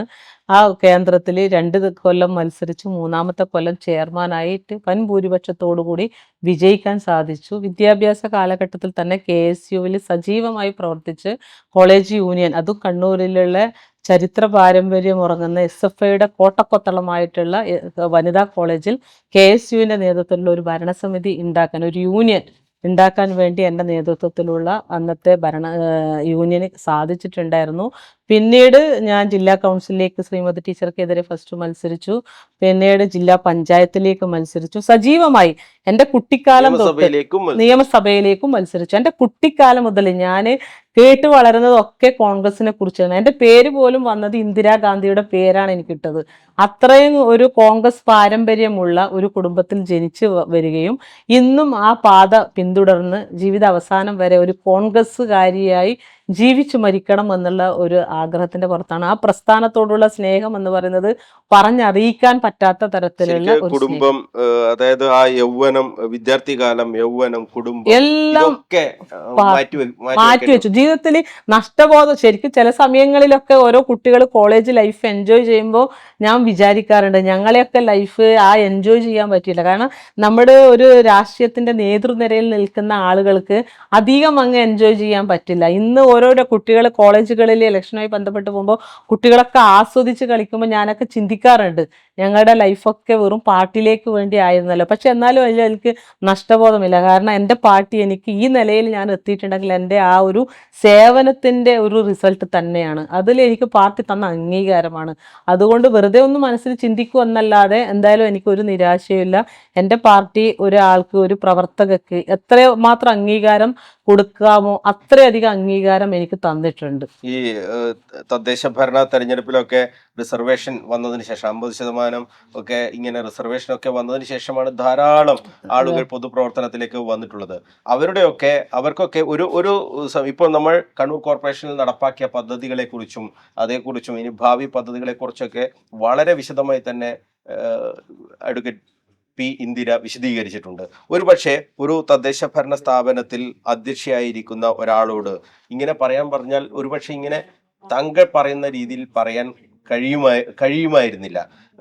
ഈ ചെറുപ്പം മുതൽ, അതായത് 6ാം ക്ലാസ് മുതൽ തുടങ്ങിയ പൊതുപ്രവർത്തനത്തിന്റെ കരുത്ത് അത് തന്നെയാണോ ഒരു ശക്തമായ ഒരു പൊതുപ്രവർത്തകയാക്കി താങ്കളെ മാറ്റി? തീർച്ചയായിട്ടും അവിടുന്ന് മുതൽ ചെറുപ്പം തൊട്ടിട്ടുള്ള KSUവിലെ ലീഡർഷിപ്പ് ഇപ്പോൾ ഉള്ള നേതാക്കന്മാർ KC വേണുഗോപാൽ ഉൾപ്പെടെ TO മോഹനായാലും സതീശൻ പാച്ചേനി, എനിക്ക് ജീവിതത്തിൽ ഒരിക്കലും മറക്കാൻ പറ്റാത്ത ഒരു വ്യക്തിയാണ് സതീശൻ പാച്ചേനി. ഇപ്പം മാർട്ടിൻ, ഇന്നത്തെ DCC പ്രസിഡന്റ് മാർട്ടിൻ, ഇവരൊക്കെയാണ് ഞങ്ങളെ വളർത്തിക്കൊണ്ടുവന്ന ആ നേതാക്കന്മാരെന്ന് പറയുന്നത്. കാരണം അന്ന് KSUവിൽ നിൽക്കുമ്പോൾ കോളേജിൽ നിന്ന് എന്തെങ്കിലും ഒന്ന് സംസാരിച്ചാൽ അതിന് അപ്പം തന്നെ മറുപടി പ്രസംഗം തയ്യാറാക്കി പ്രസംഗം പഠിപ്പിച്ച് ഇതൊക്കെ വിടുന്ന നേതാക്കന്മാർ അവരാണ് എല്ലാം പഠിപ്പിച്ചു തന്ന് ഞങ്ങളെ അയക്കുന്നത്. അത്രമാത്രം അവരോടെല്ലാം തന്നിട്ടുള്ള ആ ശക്തി, കരുത്ത് ഇന്നും എനിക്ക് ജീവിതത്തിൽ പിന്നെ K സുധാകരൻ എന്ന് പറയുന്ന നേതാവ് പിന്നീട് ഞാൻ വനിതാ കോളേജിൽ ചെയർമാനായിട്ട് നിന്ന് എനിക്ക് ഇന്നും മറക്കാൻ പറ്റില്ല. ചെയർമാനായി ഞങ്ങളെ പ്രഖ്യാപിച്ചപ്പോൾ അവിടെയുള്ള CPMന്റെ ആളുകൾക്ക് വിറളി കൊണ്ടു. ഒരിക്കലും പ്രതീക്ഷിക്കാത്ത ഒരു റിസൾട്ടായിരുന്നു. ഞങ്ങളെ ആ ക്യാമ്പസിൽ നിന്ന് പുറത്തെത്തിക്കാൻ പോലും പറ്റാത്ത സാഹചര്യം. പുറത്ത് മുഴുവൻ ബീഡി തൊഴിലാളികൾ പുറത്ത് വന്ന് കാത്തിരിക്കുക. അന്ന് K സുധാകരനാണ് എന്നെയൊക്കെ ആ ക്യാമ്പസിൽ നിന്ന്. അന്ന് ഞാൻ അദ്ദേഹത്തെ ഒരു എന്താ പറയാ അങ്ങനെ എൻ്റെ മനസ്സ് കൊണ്ട് നടക്കുന്ന ഒരു നേതാവാണ്. കാരണം ആ തരത്തിലാണ് അന്ന് നമ്മളെ രക്ഷപ്പെടുത്തി പുറത്തു കൊണ്ടുവന്ന് നമ്മളെ സുരക്ഷിതമായി എത്തിക്കാനും എല്ലാ നിർദ്ദേശങ്ങളും ഇന്നും ഓരോ കാര്യങ്ങൾ ചെയ്യുമ്പോൾ എങ്ങനെ ചെയ്യണം എന്നുള്ള ഉപദേശ നിർദ്ദേശങ്ങൾ തന്ന് തെറ്റ് കണ്ടാൽ അത് ചൂണ്ടിക്കാണിക്കുകയും ശകാരിക്കുകയും ചെയ്തിട്ടുള്ള ഒരു നേതാവ്. കണ്ണൂരിൽ ഇത് ആ ഒരു നേതാവിൻ്റെ പാരമ്പര്യം നമുക്ക് ഏറ്റവും വലിയ ശക്തി നൽകിയിട്ടുണ്ട് എന്ന് പറയാതെ പോകുന്നത് ശരിയല്ല. ഈ ഇപ്പോൾ ഇനി ഒന്നാമത്തെ ഈ കോർപ്പറേഷൻ രൂപീകരിച്ചപ്പോഴുണ്ടായ ആദ്യത്തെ തെരഞ്ഞെടുപ്പ് എന്ന് പറയുന്നത് UDF-നെ സംബന്ധിച്ചിടത്തോളം ഒരു ദുസ്വപ്നം അതെ തന്നെയാണ്. അതെ അതെ അത് അന്ന് പരാജയത്തിന് കാരണം ഈ സ്ഥാനാർത്ഥി നിർണയത്തിലെ പ്രശ്നങ്ങളൊക്കെ ഉണ്ടായിരുന്നു എന്ന് പിന്നീട് പാർട്ടി തന്നെ കണ്ടെത്തിയിട്ടുണ്ട്. ഇപ്പോൾ തെരഞ്ഞെടുപ്പ് വരാൻ പോവുകയാണ്. സ്ഥാനാർത്ഥി നിർണയം അത് ഏറ്റവും പ്രധാനപ്പെട്ട ഒരു കാര്യമാണ്. ജയിക്കാൻ ഒരു പാർട്ടി മാത്രം പോരാ, ഇതിനൊരു കരുത്തുറ്റ ഒരു നേതൃനിര, ഒരു സ്ഥാനാർത്ഥി അത് അനിവാര്യമാണ്. അപ്പോൾ സ്ഥാനാർത്ഥി നിർണയത്തിൽ ഏതെങ്കിലും തരത്തിൽ ഇന്ന കാര്യങ്ങൾ ഇങ്ങനെ ചെയ്യണം എന്നുള്ളൊരു നിർദ്ദേശം ഒരു പൊതുപ്രവർത്തകർ, കാരണം ഇത്രയും കാലം നീണ്ട ഒരു പരിചയം കൂടി ഉണ്ടല്ലോ, നമ്മൾ ആ ആദ്യത്തെ തെരഞ്ഞെടുപ്പിന്റെ തെറ്റ് ആവർത്തിക്കാതിരിക്കാൻ എന്തൊക്കെ ചെയ്യണം? ഇതൊക്കെ പാർട്ടി നേതൃത്വം, ശക്തമായിട്ടുള്ള പാർട്ടിന്റെ നേതൃനിരയുണ്ട്. അവർക്കറിയാം എങ്ങനെ സ്ഥാനാർത്ഥികൾ വരണം, ആരൊക്കെ നിന്നാൽ ജയിക്കാൻ പറ്റും, എങ്ങനെ വരണം എന്നുള്ളത് മനസ്സിലാക്കാൻ പറ്റുന്ന ശക്തമായ നേതൃനിര ഇന്ന് ഇന്ത്യൻ നാഷണൽ കോൺഗ്രസിലുണ്ട്. അത് അതിൻ്റെതനുസരിച്ചിട്ടുള്ള തീരുമാനവുമായിട്ട് അവർ മുന്നോട്ട് പോകും. ഒരുപാട് സ്വപ്നങ്ങളുണ്ട് നടപ്പാക്കാൻ. ഒരുപാട് സ്വപ്നങ്ങളുണ്ട്. കാരണം ഇനിയും നമുക്ക് കുറേ ഒരു ജനങ്ങൾക്ക്, ഒരു സാധാരണക്കാരായിട്ടുള്ള ആളുകൾക്ക്, ഒരു സമൂഹത്തിൽ കുറച്ച് ഞങ്ങളെ കൊണ്ട് ചെയ്യാൻ പറ്റുന്ന കാര്യങ്ങൾ ചെയ്യുക, അതിനോളം വലുത് വേറില്ല, സന്തോഷവും വേറില്ല. എന്തെങ്കിലും ചെയ്യുക, അത് എന്തായാലും എൻ്റെ ജീവിതത്തിൻ്റെ ഒരു ഭാഗമാണ് പൊതുപ്രവർത്തനം എന്ന് പറയുന്നത്. അപ്പോൾ അതിലൊരു സേവനം ചെയ്യാൻ പറ്റുന്ന ഒരവസരവും ഞാൻ ഒഴിവാക്കില്ല. എന്തായാലും ഈ UDF-ലെ മറ്റൊരു പ്രധാനപ്പെട്ട ഘടകകക്ഷിയാണ് മുസ്ലിം ലീഗ് കൂടുതൽ സീറ്റ് ആവശ്യപ്പെടും എന്നൊക്കെ പറയുന്നുണ്ട്. അതിന്റെ നേതാക്കൾ തന്നെ തങ്ങൾക്ക് അതിനുള്ള അർഹതയുണ്ട് എന്ന് പറഞ്ഞിട്ടുണ്ട്. കൂടുതൽ സീറ്റ് ഈ ലീഗിന് കൊടുക്കാൻ സാധ്യതയുണ്ട്. അത് പാർട്ടി നേതൃത്വം തീരുമാനിച്ച് അവർ സംസാരിച്ചിട്ട് അതൊരു ധാരണയിലെത്തും. അതിലൊന്നും വേറെ തർക്കങ്ങളൊന്നുമില്ല. ഒരു തർക്കമില്ല. UDF-ൽ ഒരു തർക്കവുമില്ല, നിലവിൽ ഒരു തർക്കവുമില്ല. അത് ആ തരത്തിൽ തന്നെ മുന്നോട്ടും പോകും. കണ്ണൂർ കോർപ്പറേഷന്റെ ഭരണം UDF-ന് എന്ന് ഉറപ്പിക്കുകയാണ് deputy mayor advocate P. Indira. അതിന് ഒട്ടനവധി കാര്യങ്ങൾ അവർ വിശദീകരിച്ചിട്ടുമുണ്ട്. കെട്ടുറപ്പോടെ മുന്നോട്ടു പോകാൻ UDF-ന് കഴിയും. ആ ഭരണ സംവിധാനം വീണ്ടും വന്നാൽ കണ്ണൂരിന്റെ മുഖച്ഛായ തന്നെ മാറ്റാൻ ഒട്ടേറെ പദ്ധതികളും ആവിഷ്കരിച്ചിട്ടുണ്ട് ഡെപ്യൂട്ടി മേയർ അഡ്വക്കേറ്റ് P. ഇന്ദിരയുടെ നേതൃത്വത്തിൽ. നടക്കാതെ പോയ പല പദ്ധതികളുമുണ്ട്. അത് അടുത്ത ഭരണസമിതി പൂർത്തിയാക്കണം. പാർട്ടി ആവശ്യപ്പെട്ടാൽ വീണ്ടും മത്സരിക്കാൻ തയ്യാറാണ് എന്നുകൂടി വിശദീകരിക്കുന്നുണ്ട് അഡ്വക്കേറ്റ് P. ഇന്ദിര. സ്ഥാനാർത്ഥിത്വം പ്രഖ്യാപിക്കേണ്ടത് പാർട്ടിയാണ്. പാർട്ടി എന്ത് തീരുമാനിച്ചാലും അത് അംഗീകരിക്കും എന്നുകൂടി പറയുകയാണ് ഡെപ്യൂട്ടി മേയർ. എന്തായാലും കണ്ണൂരിനെ സംബന്ധിച്ചിടത്തോളം അടുത്ത തെരഞ്ഞെടുപ്പിൽ വലിയ ചർച്ചയാകാൻ പോകുന്നത് ഈ വികസന പ്രവർത്തനങ്ങൾ തന്നെയാണ്. അതിൽ ആത്മവിശ്വാസത്തോടു കൂടി തന്നെ ജനങ്ങൾക്കിടയിലേക്ക് ഇറങ്ങാൻ കഴിയും എന്ന് വ്യക്തമാക്കുകയാണ് deputy mayor advocate P. Indira ചെയ്തിട്ടുള്ളത്. കണ്ണൂർ വിഷൻ BMH ക്വസ്റ്റ്യൻ അവർ ഇവിടെ പൂർത്തിയാവുകയാണ്.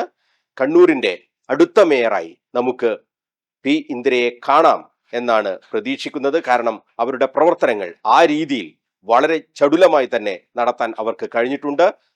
ഭരണസമിതിയുടെ നേതൃത്വം കിട്ടിയാൽ അതിന്റെ കഴിവ് തെളിയിക്കാൻ പ്രാപ്തിയായ നേതാവ് തന്നെയാണ് അഡ്വക്കേറ്റ് P. ഇന്ദിര എന്ന കാര്യത്തിൽ ഒരു സംശയവുമില്ല. എന്തായാലും അവർക്ക് ഈ ഘട്ടത്തിൽ എല്ലാവിധ ഭാവുകങ്ങളും നേരുകയാണ് കണ്ണൂർ വിഷൻ. അടുത്തയാഴ്ച മറ്റൊരു അതിഥിയുമായി നമുക്ക് വീണ്ടും കാണാം. നന്ദി, നമസ്കാരം.